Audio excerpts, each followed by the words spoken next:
Hello, जय माता दी। और आज है थर्ड डे, तो मैं कुछ ब्राउनिश ऐसे कुछ साड़ी है ना वो पहन के रेडी हो गई हूँ। और अब चलते हैं, पूजा करेंगे। और अभी आ गए हैं हम पूजा वाले मंदिर में, जहाँ पे हमें करनी है अभी सफाई, क्योंकि मैंने नहा लिया है लेकिन अभी सफाई नहीं हुई है।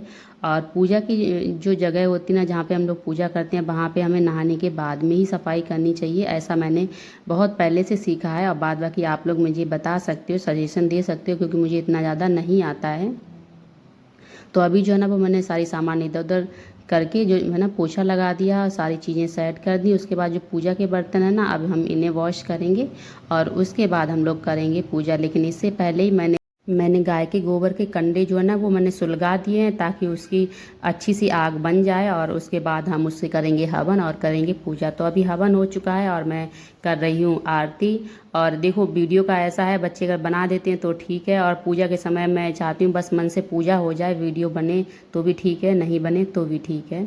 और बाबू के पापा की एक्चुअली तबीयत ठीक नहीं तो वही बना देते हैं। और उसके बाद मैं बच्चों को भी इसमें इंक्लूड करती हूँ, क्योंकि बच्चे अभी से सीखेंगे तभी तो वो आगे बढ़ेंगे और आगे सीखेंगे उन्हें कैसे पूजा करनी है, कैसे नहीं। पूजा हो गई है और अब मैं बच्चों को तैयार कर देती हूँ। बच्चे जा रहे हैं स्कूल और इनका लंच आज बाद में जाएगा, क्योंकि आज मैं ही एक्चुअली लेट। अभी जो ना बच्चों को कर देते हैं तैयार, और उसके बाद इन्हें भेज देंगे स्कूल। फिर बनाएंगे इनका खाना, क्योंकि मेरी तबीयत शाम को थोड़ी अच्छी नहीं थी, मुझे बहुत ही सिर दर्द हो रहा था। तो इस चक्कर में मैं काफ़ी लेट सो पाई। तो आज सुबह उठते उठते लगभग 5 बज गए। फिर उसके बाद सारी चीज़ें टाइम पे नहीं हो पाई। तो मेरा मतलब ये रहता है पूजा पहले हो जानी चाहिए, क्योंकि उसके बाद ही आगे के काम होने चाहिए। नहीं तो मुझे सुबह भी चक्कर आने लगते हैं यदि मैं टाइम पे चाय ना। अभी फ़िलहाल बच्चे रेडी हो चुके हैं, तो चाय बन गई थी। तो बच्चों ने चाय के साथ ड्राई फ्रूट्स का नाश्ता कर लिया। उसके बाद उन्होंने कुछ बिस्किट वगैरह खा लिया। और अब जो है ना मैं उन्हें काट के दे रही हूँ सेब, ताकि वो सेब खा लें। और मैं इन्हें स्कूल के लिए नहीं देती हूँ, क्योंकि स्कूल में ये खाते नहीं हैं, बच्चों को दूसरों को बांट देते हैं। इन्हें एप्पल पर्सनली पसंद नहीं है, जबकि ये चीज़ें डॉक्टर ने इन्हें दोनों को बताई हैं फ्रूट्स खाने को। खाते ही नहीं। तो ये मेरा सबसे अच्छा तरीका है कि मैं सुबह भी इन्हें खिला के ही भेजती हूँ, और जब लौट के आते हैं तभी मैं इन्हें खुद सामने बैठ के खिलाती हूँ, ताकि ये खा सकें। और सामने तो डर की वजह से खा भी लेते हैं। अभी जो है ना वो जब ये नाश्ता वास्ता हो गया बच्चों का, फिर उसके बाद में मैं आलू लौकी टमाटर तीनों की मिक्स सब्जी बनाने वाली हूँ। और बच्चे अभी भी हैं घर पे। हालांकि सब्जी देखो एक बन जाती है, तो क्या होता है, सब्जी जब तक ठंडी नहीं हो जाती तो मैं तब तक नहीं देती हूँ। हालांकि जब तक ये जाएंगे तब तक सब्जी बन जाएगी, बट खाने का ये रहेगा नहीं बन पाएगा।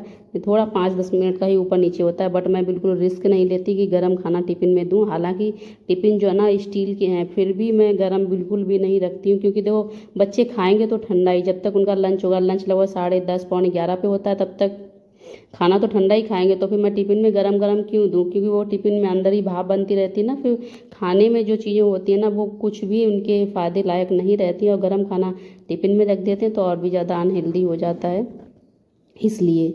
और इसके बाद मैंने देखो साड़ी चेंज की और मैं फिर बनाने लगी हूँ पराठे। हालांकि बच्चों को कभी कभार ही मैं वीक में पराठे देती हूँ, रोज़ नहीं।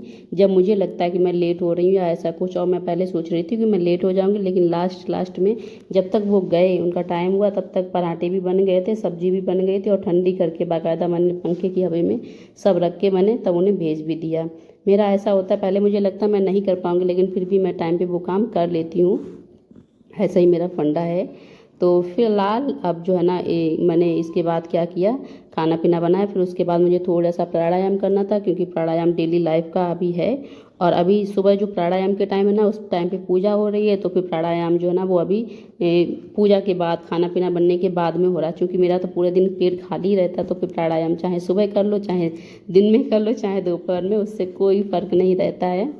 और ठीक है। लेकिन हालांकि देखो 9 दिन व्रत रहने में दिक्कत तो होती है, क्योंकि खाना पीना नहीं खाओ तो बॉडी में उतनी एनर्जी नहीं रहती। लेकिन सच में मन को बहुत शांति रहती है, दिमाग बहुत ही शांत रहता है। अभी तक ऐसा कभी नहीं हुआ है कि मुझे एक बार सिर दर्द शुरू हो गया और बिना दवाई के ठीक नहीं हो। लेकिन अभी तक का मैं रिकॉर्ड बता रही हूँ, जब तक मैंने 9 दुर्गा रहे हैं, जब सब, तब तक अगर उसमें 9 दुर्गे में मेरा कभी भी सिर दर्द हुआ होगा तो मुझे दवाई खाने की आवश्यकता नहीं हुई होगी, बिना दवाई के ही ठीक हो जाता है। जबकि नॉर्मली दिनों में मेरा दवाई प्लस इंजेक्शन सब हो जाता है, उसके बाद कभी ठीक होता है 12 से 14 घंटे में। तो ये है माता रानी की कृपा।